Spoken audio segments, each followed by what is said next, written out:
সবাই তো স্বপ্ন দেখে, তাই বলে কি সবার স্বপ্ন সত্যি হয়? আর যারা ঘুমের ঘোরে স্বপ্ন দেখে তাদের এই জন্মে কেন পরের জন্মেও পূরণ হবে না, যার দৃষ্টান্ত উদাহরণ একমাত্র আমি।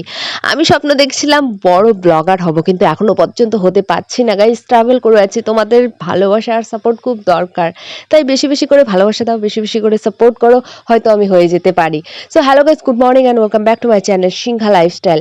আজকে আমি বেরিয়ে পড়লাম মিট করতে। আরে এক্সাইটেড হওয়ার কিছু নেই, মিট করতে চলে আসলাম ভাই আর ভাইয়ের বউয়ের সাথে। ভাই সেন্ট্রালে জব করে, তো বাড়ি আসার পর দেখা হয়নি, প্রত্যেকবারই দেখা করে যায়। তাই হুট করে প্ল্যান হলো, কারণ দুদিন পরেই চলে যাবে।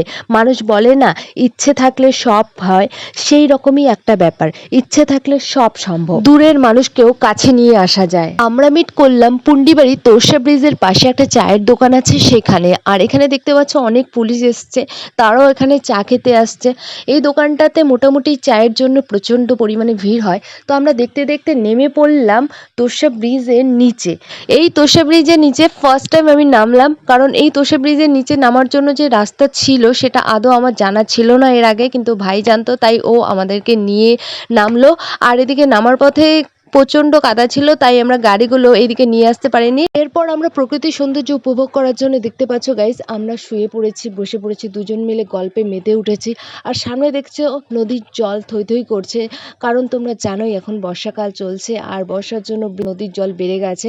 আর ভাই ভিডিও করছিল, তাকে বলছিলাম যে দেখ কত সুন্দর সুন্দর সবুজ ঘাস, এত সুন্দর পরিবেশ, সামনে নদীর জল বয়ে যাচ্ছে, কোথায় কোন নদীতে গিয়ে মিশছে কে জানে। সামনে দুই জেলে মাছ ধরছে, এত সুন্দর পরিবেশ গাইস, কি বলবো, এত সুন্দর সময়, এত সুন্দর পরিবেশ অনেক সময় টাকা দিয়েও পাওয়া যায় না। তাই যেই সময়টা যেখানে তোমরা থাকো সেই সময়টাকে এনজয় করো, দেখবে অনেক অনেক ভালো লাগবে, মন ভালো হয়ে যাবে গাইস, মন ভালো হয়ে যাবে।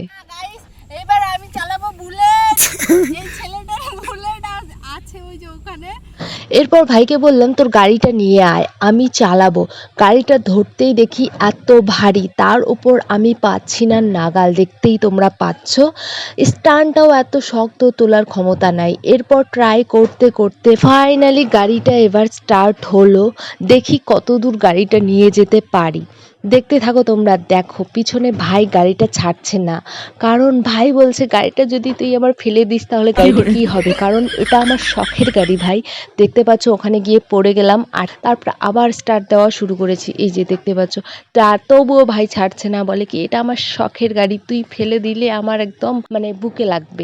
তাই জন্য ও আমার পিছনে পিছনে ছুটছে, দেখতেই পাচ্ছ।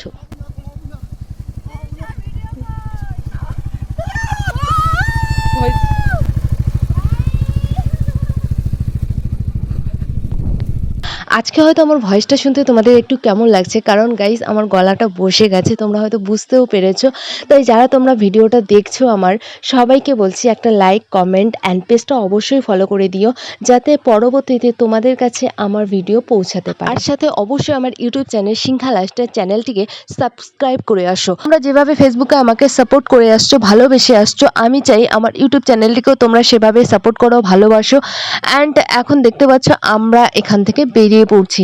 বিকেল হয়ে গেছিল অনেকটা, তারপর আবার সেই চায়ের দোকানে আমরা ফিরে এলাম, কারণ এই চায়ের দোকানে অনেকেই চা খেতে আসে, তোমরা এর আগেও আমার ভিডিওতে দেখেছো। তো আমরাও চলে এলাম চা খেতে, ভাবছিলাম রেস্টুরেন্টে যাব, কিন্তু বিদিশার টাইম ছিল না, বাড়ি যাওয়ার ও তাড়া ছিল, তাই জন্য ও খেলো আইসক্রিম আর আমি খেলাম চা, আমি আর ভাই খেলাম চা।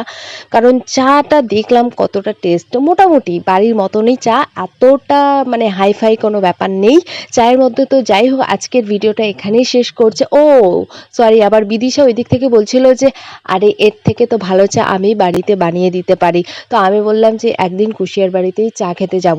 তো যাই হোক গাইস, ভিডিওটা এখানেই শেষ করছি, দেখা হবে নেক্সট ভিডিওতে।